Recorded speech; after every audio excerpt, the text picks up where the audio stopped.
Hey, are you guys detecting a pattern here?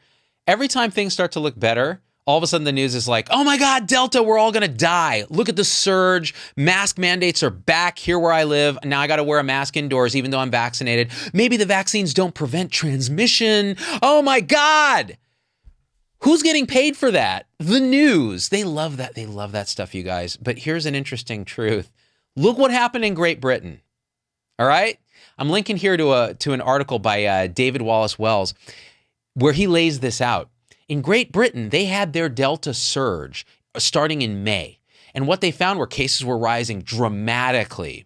People were starting to freak out. Now, this is a very highly vaccinated population, more so than the US, actually, above 60%-ish, I believe.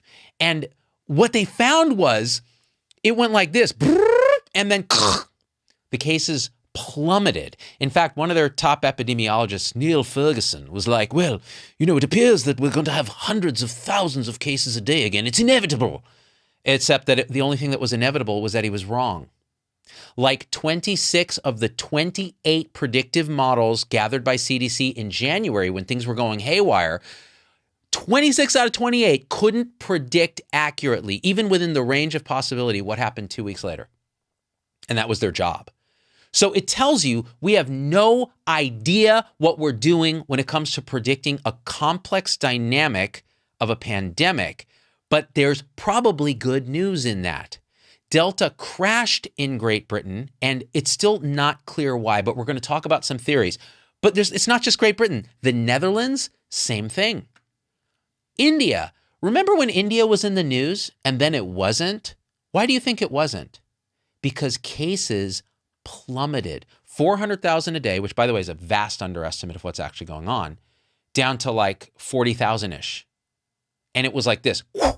Why? Let's talk about that. What's going on with Delta? Why is it likely actually that Delta cases are going to plummet in the US as well? It's not assured. We know how bad it is to predict, but why is it likely? And what does this all mean? All right. So in Great Britain, you have a population where they preferentially early on vaccinated elders and people at highest risk. So you've already sucked out the most vulnerable in terms of death from the population that could be infected now with Delta, because we know Delta can infect vaccinated people, but they don't care because they don't die. They don't get hospitalized at very, very, very tiny rates. Right now, it really is a pandemic of the unvaccinated with Delta. So what happens in Great Britain? It used to be older people getting infected, dying, vulnerables, etc.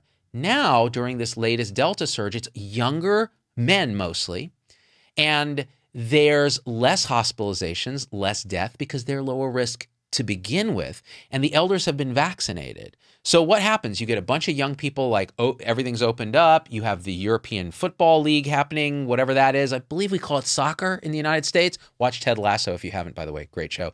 And there was this massive sort of spreading of this very contagious variant, Delta.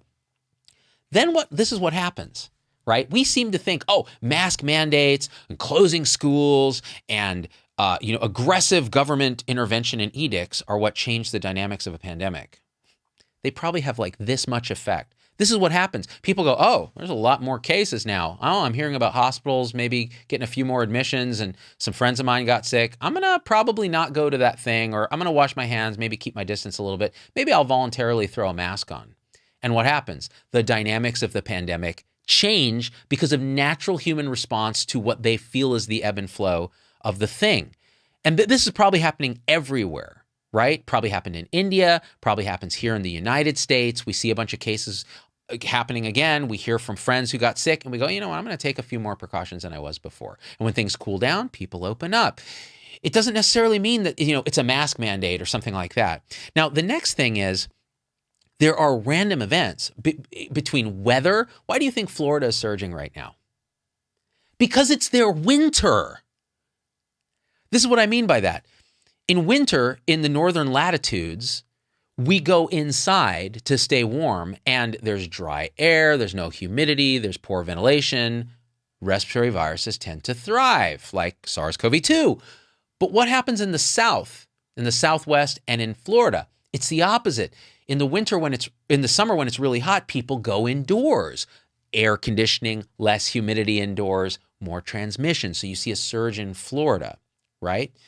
Now, what we need to look at is what is going on with the deaths, because if more and more young people are being infected, why? Because that's the third piece of it, the natural and vaccine-induced immune dynamics.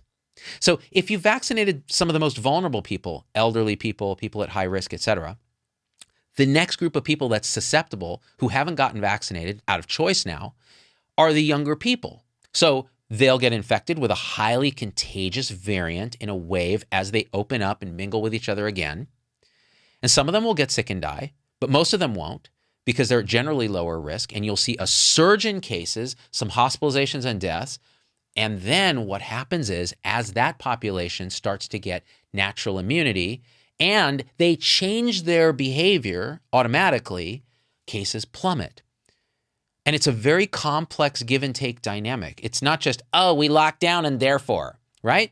So what does that mean? Well, it means that if you look, and there's other events too, right? There's random super spreader events that can change the dynamics.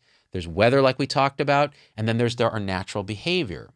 And then this immunity. Well, so what's probably going to happen now in the US? Well, if you look at what's happening in Britain and you extrapolate it to the US, which you can't directly, we would end our surge and collapse it by the beginning of September.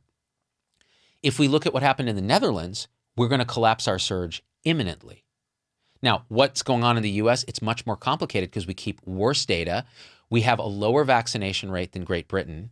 And so we have pockets of people that are dry tinder that this brush fire of Delta is going to burn through. And mostly that's younger people. There are some elders that still have chosen not to be vaccinated. They're going to be at high risk. Right? Now, what about vaccinated people who still get infected? Seems like CDC's freaking out over this thing that happened in this tiny town, which, by the way, is super artificial because it was a bunch of vaccinated people packed together. I've talked to people who were there.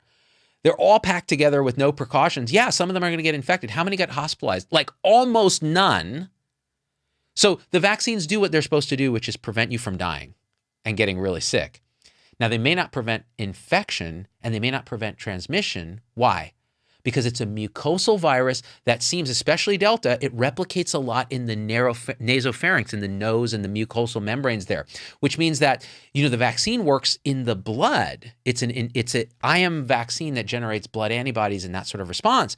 So the virus can still start to replicate and take up home in the nasopharynx and make you a little sick, before you get that blood protection, unlike measles, where it's mostly bloodborne. So you have plenty of defense from a vaccination, sterilizing immunity. Same with like smallpox, things like that. So this is different. It's a mucosal respiratory virus. So in this article, he also talks about, well, what about the possibility of nasal vaccines that are administered by a spray that you can mail to people that are refrigerator or room temperature stable, that induce IgA-mediated immunity in the mucosa? You could actually get potentially fully protective immunity even from infection, but only a tiny fraction of vaccines under development actually involve that. Eric Topol wrote a piece in Scientific American about that. So the idea then that we ought to be worried about locking down and mask mandates and all this other stuff, instead of just telling Americans what's up. Hey, Delta is infectious. If you get vaccinated, you're probably not going to die. Get vaccinated. If you don't want to get vaccinated, then take your risks, take whatever precautions you want, and let's move on. Because when the fall comes, if I hear smack about not opening schools because of Delta, right, I'm going to be pretty mad on behalf of children who've been screwed during this whole pandemic. And we're going to continue to screw them. And they're screwed by people, by parents who freak out about their safety, but will not get them an effing flu shot every year when flu kills so many kids. We just don't understand risk at all. And you know what? As someone who went out the first month and got vaccinated, has my family vaccinated, has my 13-year-old vaccinated, and she wanted to get vaccinated, who's done all this, it pisses me off when I have to read in my stupid local paper that mask mandates are back, right? I'll wear a mask voluntarily if I think community spreads a lot and I can protect other people from me. I don't need the government to tell me to do that. We need to be honest with people. We need to have rational dialogue. We need to stop shaming people. We just need to be clear about what risk is what it means. Look at other countries, see what's going on with the dynamics. Be humble in the face of what we don't know. When 26 of our 28 models failed to predict 2 weeks ahead they have one job, they can't do it. It means it's too complex and we don't yet fully understand it. But I'll tell you one thing we do understand from everything we've seen so far, and I'm telling you this as someone who had to be convinced, these vaccines actually work for what they're designed to do. So if you're worried, stop worrying. Just stop overthinking it. Go get the vaccination. If you don't want to, hey, that's cool too. You're just going to take a different kind of risk. All right, guys. Didn't mean to get all agitated like that, but I got to be real with you. I'm pissed. I'm tired of it. You're tired of it. We're all tired of it. If you're super tired of it, leave a comment. Tell me how tired of it you are. If you're a jerk in the comments, you're getting blocked forever. All right? I now have a person to do that because I'm tired of this. We need to have rational. You can disagree with me. Do it compassionately, persuasively. Don't throw a bunch of ad hominem attacks around, all right? And if you really like what we do, and you want to help us do what we do, join us in our supporter group on Locals. So go to zdogmd.locals.com and sign up there. We have a great discussion group, very alt-middle thinkers. We share ideas. You can post there. If you're a paying member, it's like $5 a month or whatever you want to pay. And we do live shows just for you. So that's it. That's all. Share the video and we out. Peace.